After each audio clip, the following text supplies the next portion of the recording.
నమస్తే. నా వెనక స్క్రీన్‌లో కనిపిస్తా ఉన్నాడు మీకు. ఈ మధ్య కాలంలో వార్తల్లో బాగా నిలుస్తున్నాడు. సోషల్ మీడియాలో ఎక్కడ చూసినా ఈయననే కనిపిస్తా ఉన్నాడు. విమర్శలకు కూడా బాగా గురైతున్నాడు.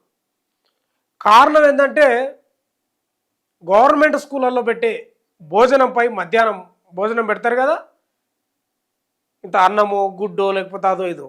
ఆ దానిపై విపరీతమైన కామెంట్లు చేసిండు. కామెంట్లు ఎట్లా ఉన్నాయంటే అవి మామూలు విమర్శించలేదు. అన్యం పుణ్యం తెలియని పిల్లలను పెళ్ళైన తర్వాత శోభనానికి వెళ్ళే పిల్లగాంతో పోల్చిండు. ఇదే అసలు కథ, అసలు పంచాయతీ ఇదే. మీకు తెలుసు, ప్రముఖ అవధాని, సాహితీవేత్త, రచయిత, కవి, దాదాపు గ్రంథాలను పఠనం చేసినోడు, మంచి మంచి మాటలు చెప్తూనే ఉంటాడు. చాలామంది ఫ్యాన్స్ ఉన్నారు. చెప్పే క్రమంలో మరి ఏమైనా దొరుకుతుందా లేకపోతే అతి చేసినా తెలియదు, కానీ ఒక్కొక్కసారి మాత్రము వార్తల్లో నిలుస్తాడు. ఇప్పుడు కూడా వార్తల్లో నిలిచిండు. గతంలో ఆడవాళ్ళపై కామెంట్ చేసిండు. ఆడవాళ్ళ డ్రెస్సింగ్పై, ఆడవాళ్ళ జుట్లపై, వాళ్ళకి జుట్లే లేవు, అవన్నీ కొత్తిమీర కట్టలు, అదేంది పుదీనా కట్టలు అయిపోయినాయి అని వాళ్ళ జుట్లపై, డ్రెస్పై.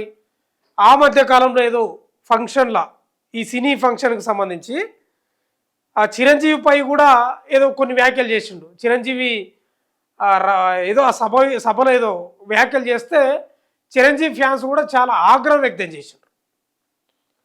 అంటే గరికపాటి నరసింహారావు ఓ రకంగా ఏమనుకుంటాడంటే, నాకు ఎదురు లేదు, తిరుగు లేదు, బెదురు లేదు, నేను చెప్పిందే వేదం, నేను చెప్పిందే ఇక సత్యం అన్నట్లే మాట్లాడుతూ ఉంటాడు కొన్ని. అందుకే చిక్కుల్లో నిలబడతాడు ఈయన. మరి లేటెస్ట్ కామెంట్స్ దాదాపు మీ దృష్టికి వచ్చింటాయి. ఇప్పటికే మీరు చూసే ఉంటారు. మీరు సోషల్ మీడియాలో ఎక్కడ చూసినా ఈయన వీడియోలు, ఈయన వ్యాఖ్యలు వస్తూనే ఉన్నాయి. గవర్నమెంట్ స్కూళ్ళల్లో చాలామంది ఎవరు చదువుతారండి? హాస్టళ్ళల్లో ఉండి ఎవరు చదువుకుంటారు? గవర్నమెంట్ హాస్టళ్ళల్లో బడుగు బలహీన వర్గాలకు సంబంధించిన వాళ్ళే 100% ఇది బీసీ, ఎస్సీ, ఎస్టీ వాళ్ళే ఉంటారు. నువ్వు అగ్రకుల వ్యక్తులు, నీవు అసలు భూతత్వం పెట్టి వెతకాలి. ఆ బియ్యంలో మెరికలు ఏరినట్లే ఏరాలి. అంతే, ఆన్నో ఒకటో రెండో ఎన్నో ఒక్కరు అంతే. మరి బీసీ, ఎస్సీ, ఎస్టీలు వీళ్ళు బాగా డబ్బున్నోళ్ళ? ఏం కాదు కదా. డబ్బున్నోళ్ళు అయితే ప్రైవేట్ స్కూళ్ళకి పోయి చదువుతారు కదా. మరి డబ్బు లేని వాళ్ళే వీళ్ళు గవర్నమెంట్ స్కూళ్ళల్లో ఉంటారు. ఈరోజు కూడా స్టిల్లో ఇప్పుడు పోదాం మనం గ్రామాలకు. నేను కూడా పోతా 2-3 రోజుల తర్వాత పర్యటనకు పోయి స్కూళ్ళల్లో ఏంది మిడ్ డే మీల్స్ ఫుడ్ గురించి అడుగుతాం. మీరు స్కూళ్ళల్లో చూడండి, బీసీ, ఎస్సీ, ఎస్టీ పిల్లలే ఉంటారు. మరి ఈయన విమర్శించిన ఆయన ఏ వర్గానికి? అగ్రవర్ణం వ్యక్తి. ఈయనకేం బాధో తెలుసు. చాలామంది పేదలే ఉంటారు. వాళ్ళ ఇంట్లో ఉదయం తినకుండానే వస్తారు కొందరు పిల్లలు. వాళ్ళకు ఉప్పు ఉంటే కారం ఉండదు, కారం ఉంటే ఉప్పు ఉండదు. ఆ రేషన్ బియ్యం మీదనే బతికేటోళ్ళు చాలామంది ఉంటారు. వాళ్ళకు ఉప్మా అంటే తెలియదు. ఇక మనం తింటాం. మనము ఈ అగ్రవర్ణాలు, లేకపోతే చాలామంది సిటీలో ఉన్న వాళ్ళు, లేకపోతే వీళ్ళు మధ్యాహ్నం ఓ కూర, ఉదయం ఓ టిఫిను, మధ్యాహ్నం ఓ కూర, అలా డిన్నర్ ఒకటి, స్నాక్స్ ఒకటి. ఆడ గ్రామాలలో ఇవన్నీ ఉండవు. పొద్దుగాల అన్నం వండితే నైట్ కూడా అదే తినాలి. ఒకటే కూర, పొద్దుగాల కూర వేస్తే నైట్ కూడా గదే ఉంటుంది. దాదాపు అందరూ అంటలేను, 70%.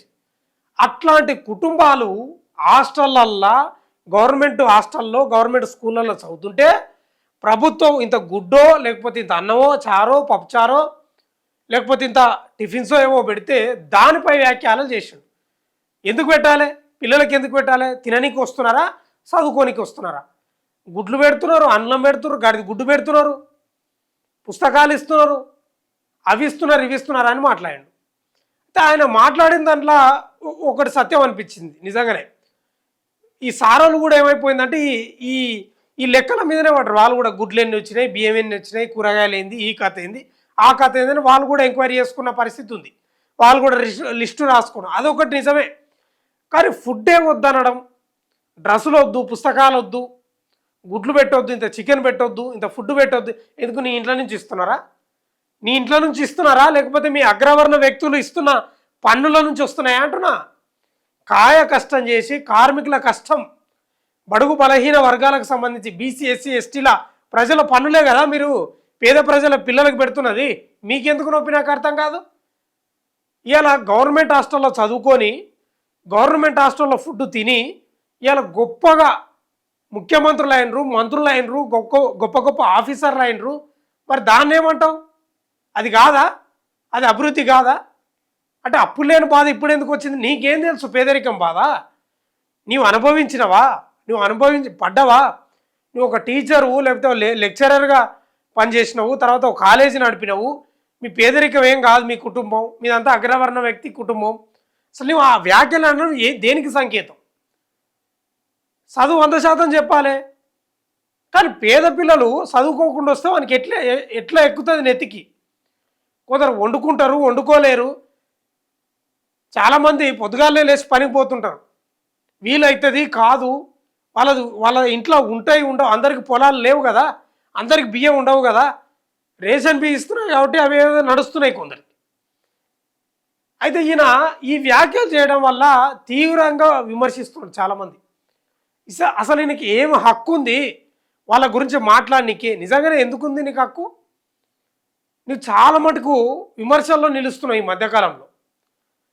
ఇంకా తమాషా ఏంది ఇక్కడ మనం ఏం చెప్పుకోవాలంటే, చాలా భయంకరమైన పాయింట్ ఏంటంటే, ఈ పిల్లలను శోభనం గదిలో మంచం మీద కూర్చున్నట్లు ఉన్నారు వీళ్ళు అంటున్నాడు. పిల్లలకి ఏం తెలుసు? నిజంగా అన్యం పుణ్యం తెలియని పిల్లలను శోభనం గదిలో ఉండే వాళ్ళతో పోలుస్తున్నాడు ఈయన. అందుకే అంటున్నా, అవధానం కాదు అర్థం లేని అవధానం అయిపోయింది ఈ మధ్యకాలంలో. ఎందుకు అంత ఉబలాటం ఎందుకంటే నీకు అర్థం కాదు. మీ ఇంట్లో నుంచి నీకు నిజంగా చిత్తశుద్ధి ఉంటే 10 మందికి అన్నదానం చేసినావా? ఎప్పుడన్నా 10 స్కూళ్ళు దత్తత తీసుకున్నావా? అది తీసుకోవు. నీకు ఏం హక్కు ఉంది అంటున్నా? నీకు ఎవడన్నా మద్దతు వలికేటట్టున్నాడా? ప్రభుత్వాలు వస్తాయి పోతాయి, ఎన్నికలు వస్తాయి పోతాయి. మరి ఎందుకు ఏ ప్రభుత్వం రద్దు చేస్తలేదు? ఎందుకు చేస్తలేదు? వాళ్ళకి ఏమైనా కాలు చేతులు గులగల పెట్టి చేస్తలేరా? కాదు కదా. పేద ప్రజల పక్షాన పేదలను పైకి తీసుకురావాలనేది ప్రభుత్వ ఉద్దేశం కూడా ఉంది కదా. అందుకే మధ్యాహ్నం ఫుడ్ పెడుతున్నారు. ఇలా ఈ ప్రభుత్వం వచ్చి ఇంకేదో పెడతా అని చెప్తా ఉంది ఉదయం కూడా. మీకెందుకంత బాధ? మీరు నిజంగా పేదరికం అనుభవిస్తే కదా. ఈయన మాటలు చూద్దాం ఒకసారి. మీరు చాలా మటుకు చూసిండ్రు, విందాం మన వీడియోలో కూడా. చదివేవాడికి అక్కల భోజనంలో గుడ్డెట్టారా, గడిది గుడ్డెట్టారా, అన్నం తినేవాడు కొడుకుడు పెట్టడం ఏంటంటే బుద్ధి ఉందా లేదా? చదువుకోమని లేకపోతే వెళ్ళిపోమని చెప్పాడు. కొడుకుడు కోసం వస్తాను, ఈ గుడ్లు లెక్క రాయాలి మాస్టర్లు, వాళ్ళ కర్మ కాలిపోయి. చదువు చెప్పక్కల్లా. ఎన్ని గుడ్లు వెళ్ళే, ఎన్ని గుడ్లు మిగిలే, ఎన్ని గుడ్లు మధ్యలో పేలే, ఎన్ని గుడ్లు. ఇప్పుడు ఈ గుడ్ల లెక్క రాయకపోయినా నిజాయితీగా చదువు చెప్పేవాళ్ళు ఉన్నారని అందరిని అంటలేను, కొందరు ఉన్నారు. గుడ్ల లెక్క రాయకపోయినా, ఆ బియ్యం లెక్క రాయకపోయినా నిజాయితీగా చదువు చెప్పేవాళ్ళు నిజంగా కొందరు జీతం కోసం పోతలేరా? కేవలం శాలరీల కోసమే పోతలేరా? నిజం మాట్లాడుకుంటే ఇంక అన్నీ బయటికి వస్తాయి. ఇలా ఫోన్లలోనే ఎక్కువ మూతి పెట్టి చూస్తూ ఉన్నారు, కండ్లు పెట్టి వాళ్ళు. మరి దాన్ని ఏమనాలి? మాస్టర్ తినేసాడు, ఇప్పుడు చదువు ఎందుకు చెబుతాడండి? అసలు పిల్లలకి భోజనం పెట్టి ఏంటంటే వాళ్ళ భోజనాలు వాళ్ళు తెచ్చుకోవలేదు మానేమానండి. అంటే పిల్లలకి భోజనం పెట్టి పుస్తకాలు ఇచ్చి యూనిఫార్మ్ ఇన్ని ఇస్తే వాడు చదువుతాడా? శోభనం పెళ్లి కొడుకులో మంచం ఎక్కి కూర్చుంటాడు. ఎట్లేదు కథ, శోభనం పెళ్లి కొడుకులా మంచం ఎక్కి కూర్చుంటాడంట. అసలు ఏమన్నా పోలిక ఉందా? మీరే చెప్పాలి. ఆ చిన్న పిల్లల్ని పట్టుకొని 10వ తరగతి లోపు పిల్లల్ని పట్టుకొని శోభన గదిలో పెళ్లి కొడుకులాగా కూర్చుంటారట. కొంచెమన్నా సిగ్గు శరం ఉండాలి మాట్లాడానికి. ఈ మాట పోలిక చెప్పడానికి ఆ మాటకు కొంచెం బుద్ధి ఉండాలి. పెద్ద అవధానం చెప్పుకుంటా ఉంటాడు ఈయన. ఎందుకు చదువుతాడు వాడు? విద్యార్థికి ఎన్ని సౌకర్యాలా అవసరమా? చదువు రావట్లేదు ఎవరికి, భోజనాలే వస్తున్నాయి. పైగా అందులో బల్లి పడింది, పిల్లి పడింది, పడదా? ఆ వండి పెట్టే వాళ్ళకి డబ్బులు ఉండవు. ఎక్కడి నుంచి ఇస్తారు? ఎంతమందికి ఇస్తారమ్మా? ధార పోస్తారు ప్రభుత్వం వాళ్ళు. ఎక్కడి నుంచి ఉన్నాయి డబ్బులు? ఇక్కడ నీ డబ్బులు పెట్టి నువ్వు చదువుకో, నీ అన్నం నువ్వు తిను, నీ బట్టలు నువ్వు కట్టుకో, నీకు ఇష్టమైతే చదువు. ప్రభుత్వం పని ఏమిటంటే, ఉభయ తెలుగు రాష్ట్రాల పెద్దలందరూ వింటారు నా కెమెరా ద్వారా కాబట్టి చెబుతున్నా, ప్రభుత్వం కర్తవ్యం బాగా చదువు చెప్పడం తప్ప పుస్తకాలు ఇవ్వడం, బట్టలు కుట్టించడం, అన్నం పెట్టడం కాదండి.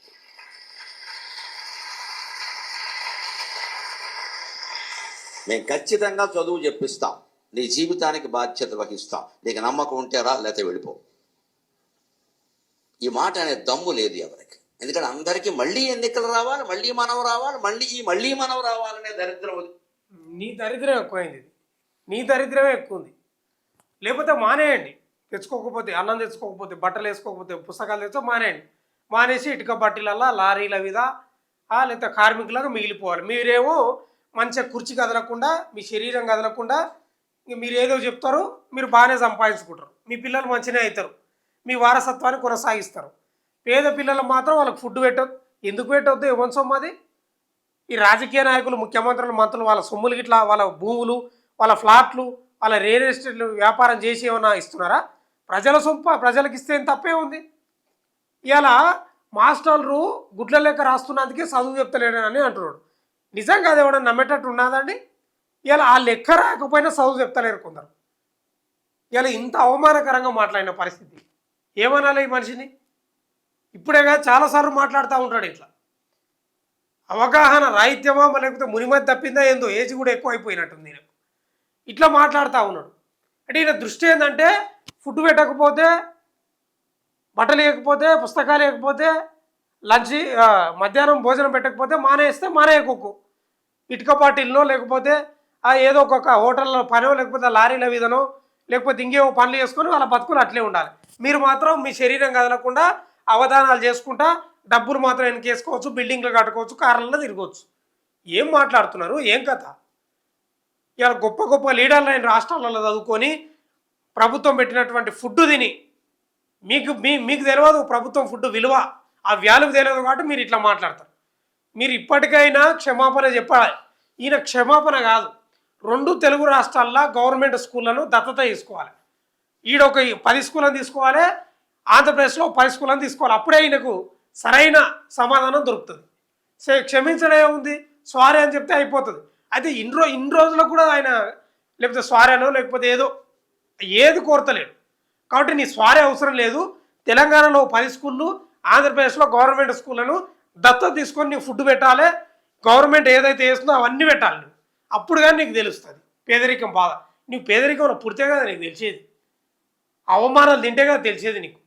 నువ్వు అంత అగ్రకులమే, అంత పైననే ఉంటివి, నీవు కింద వ్యవస్థ నీకు తెలుసా? లొటపీసు ఏం తెలియదు, నోటికి ఎంత వస్తే అంత. ఇంక ఇంటురు కదా అని వాళ్ళు కింద వాళ్ళు భక్తులు, మరి ఇంకా వినేటోళ్ళు ఎవరు? గజం గజం వాళ్ళు దుక్కుడు, సపాట్లు కొట్టుడు, ఓ అరే కూతలేడు. ఇది అసలు కథ. కాబట్టి మీరు మాట్లాడిన మాటలు మీరు క్షమించడం కంటే తెలంగాణలో 10 స్కూళ్ళను, ఆంధ్రప్రదేశ్లో 10 స్కూళ్ళను తీసుకోవాలి, దత్త తీసుకోవాలి, సంవత్సరం మీరు చేయాలి. మీరు సేవ చేస్తేనే మీరు ఏమన్నా బతికి బయటపడతారు. లేకపోతే మీకు విమర్శలు దాడి ఎక్కువ అవుతుంది. మిమ్మల్ని ఇంకా మీరు కారణాలు వస్తారు కదా, దిగే పరిస్థితి కూడా ఉండదు. తస్మాత్ జాగ్రత్త. చూస్తూనే ఉండండి మన తెలుగులు.